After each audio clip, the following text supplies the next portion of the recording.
건강은 어느 날 갑자기 변화하는 것이 아니라 매일 반복되는 작은 선택과 행동들이 쌓여 몸의 리듬을 다시 만들어가는 과정입니다.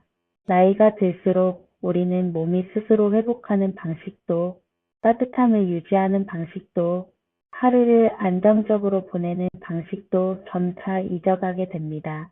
하지만 우리 몸은 여전히 회복하려는 힘을 가지고 있고, 그 힘을 다시 일으켜 세워주는 방법은 생각보다 단순합니다.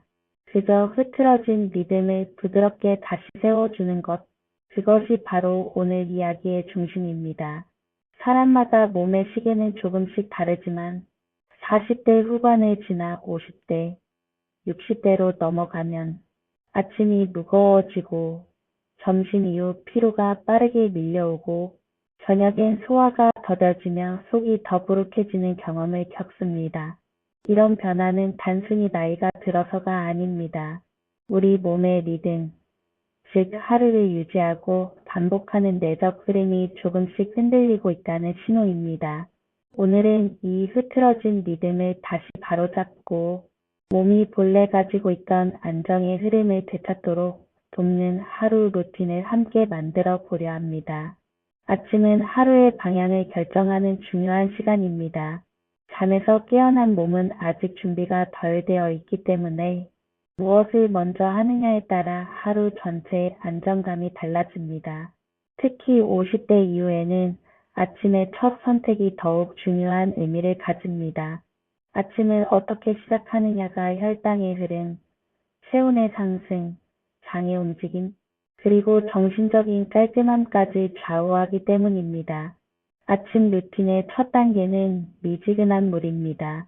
찬물은 순간적으로 몸을 깨우는 듯 보이지만 나이가 들수록 체온을 안정적으로 유지하기 어렵기 때문에 오히려 체내 에너지 소모가 커질 수 있습니다.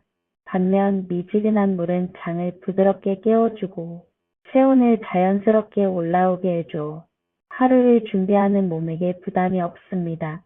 두 번째 단계는 가벼운 스트레칭입니다.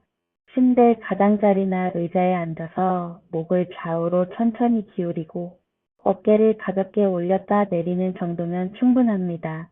이 짧은 1분이 혈액순환을 도와 체온을 조금 더 따뜻하게 올리고 밤새 굳어있던 근육과 신경을 깨우는 데 중요한 역할을 합니다. 세 번째 단계는 아침 음식 한 스푼입니다. 아침을 갑자기 많이 먹는 것이 아니라 아주 작은 한 스푼으로 장에게 부드럽게 신호를 주는 방식입니다. 이때 추천하는 음식이 단호박 미숫가루입니다.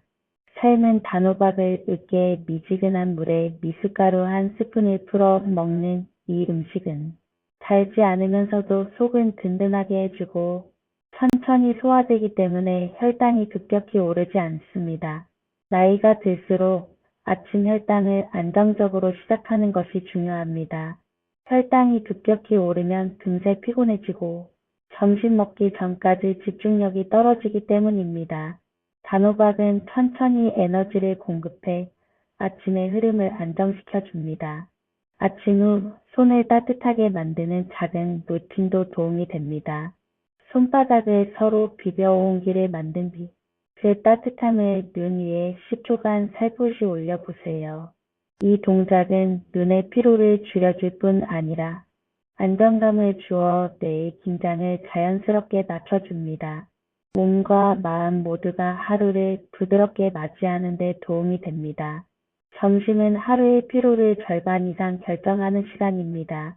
많은 이들이 점심 이후 갑작스러운 졸음과 무기력함을 느끼는데 이는 점심 식사의 구성과 속도 때문인 경우가 많습니다. 무겁게 먹으면 소화에 에너지가 몰리며 몸은 금세 늘어지고 너무 빠르게 먹으면 혈당이 급격히 올라갔다 내려가 더 큰 피로감을 초래합니다. 오늘의 점심에 추천하는 메뉴는 표고버섯 두부볶음과 따뜻한 배추국입니다. 표고버섯은 간 기능을 돕고 면역력을 끌어올려주는데 좋은 재료입니다. 두부는 단백질이지만 소화가 편안해 점심 이후 속이 무겁지 않도록 도와줍니다. 배추국은 장을 따뜻하게 하고 속을 편안하게 해줘 오후의 졸림과 더부룩함을 줄이는 데 탁월합니다. 표고와 두부볶음은 기름을 많이 쓰지 않고 표고버섯의 향을 최대한 살리는 방식이 좋습니다. 배추국 역시 들기름에 배추를 약하게 볶은 후 물과 소금만으로 간단히 조리해 부드러운 국물로 속을 안정시키는 것이 핵심입니다. 점심 이후에는 5분 정도 손가락과 손목을 부드럽게 풀어주는 스트레칭을 해보세요. 손가락 하나하나를 천천히 늘리고 손목을 원을 그리듯 돌려주는 동작은 손 관절뿐 아니라 전신의 긴장을 풀어주는 효과가 있습니다. 손은 우리 몸에서 가장 많이 사용하는 부위 중 하나이기 때문에 손의 긴장을 줄여주면 몸 전체의 긴장도 낮아집니다. 저녁은 하루의 회복을 위한 가장 중요한 시간입니다.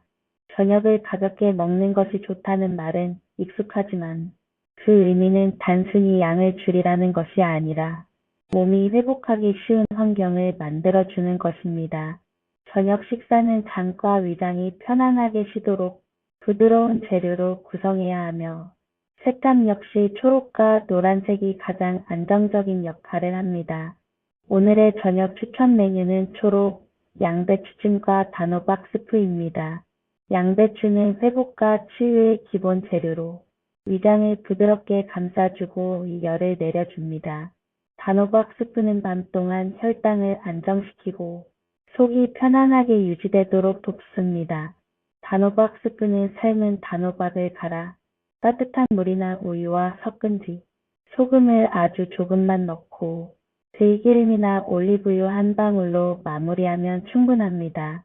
너무 짙고 기름진 스프가 아니라 부드럽고 편안한 질감의 스프를 만드는 것이 중요합니다. 저녁 식사 후에는 8분 정도 몸을 풀어주는 이완 루틴을 추천합니다. 목을 천천히 좌우로 기울이는 동작 1분, 가슴을 여는 스트레칭 1분, 의자에 앉아 무릎을 들어 올리는 동작 2분, 종아리 펌핑 2분, 누워서 깊은 복식 호흡 2분으로 구성된 이 루틴은 하루 동안 쌓인 스트레스를 풀어주고 밤에 수면을 준비하는 데 큰 도움이 됩니다. 특히 종아리 펌핑은 하체 순환을 촉진해 저녁 시간의 무거움을 빠르게 줄여줍니다. 오늘의 핵심 재료는 표고버섯, 배추, 단호박입니다. 표고버섯은 면역력 향상과 뼈 건강에 도움을 주고 배추는 장을 따뜻하게 하면서 속쓰림을 완화하는 역할을 합니다. 단호박은 천천히 소화되어 혈당을 안정시키고 수면의 질을 높이는 재료입니다. 이 세 가지를 함께 사용한 표고, 단호박, 배추 수프는 하루의 마무리 식사로 완벽합니다. 표고버섯을 잘게 썰고 배추와 함께 약불에서 천천히 익힌 뒤 으깬 단호박을 추가해 걸쭉하게 끓이면 부드럽고 안정적인 맛이 완성됩니다. 여기에 들기름 한 방울을 떨어뜨리면 향과 고소함이 더해져 큰 만족감을 줍니다. 마음의 리듬도 놓칠 수 없습니다. 몸이 아무리 편안한 상태라도 마음이 불안하면 그 효과는 반감됩니다. 자기 전 조용한 공간에서 짧은 마음 루틴을 실천해 보세요. 숨을 들이마실 때는 괜찮다. 숨을 내쉴 때는 지금 충분하다. 이렇게 조용하게 마음속으로 말하며 호흡해 보세요. 이 짧은 루틴 하나가 뇌의 긴장을 풀고 편안하게 잠들 수 있게 돕습니다. 마지막으로 작은 변화의 사례를 전합니다. 61세 여성은 어느 날부터 아침마다 무겁고 점심 이후 갑작스러운 피로감에 시달렸으며 밤에는 깊이 잠들지 못했습니다. 문제가 무엇인지 몰라 답답함을 느끼던 중 자신의 몸의 리듬이 흐트러져 있다는 사실을 알게 되었습니다. 그녀는 아침에 단호박 미숫가루 한 스푼죽을 먹고 점심에는 표고버섯 두부볶음을 먹었으며 저녁에는 단호박 스프와 양배추찜을 꾸준히 챙겼습니다. 그리고 잠들기 전 1분 마음 루틴을 실천했습니다. 3주 후 그녀는 하루가 다시 정돈된 느낌이라고 말했습니다. 아침 시작이 가벼워지고 저녁에는 마음이 편안해졌다고 합니다. 몸의 리듬이 회복되면 몸도 마음도 함께 회복된다는 것을 확실히 보여주는 사례입니다. 건강은 오늘도 1cm씩 성장하고 있습니다. 내일 또 1cm가 쌓이면 당신의 몸은 분명히 더 강해지고, 더 편안해지고, 더 밝아질 것입니다.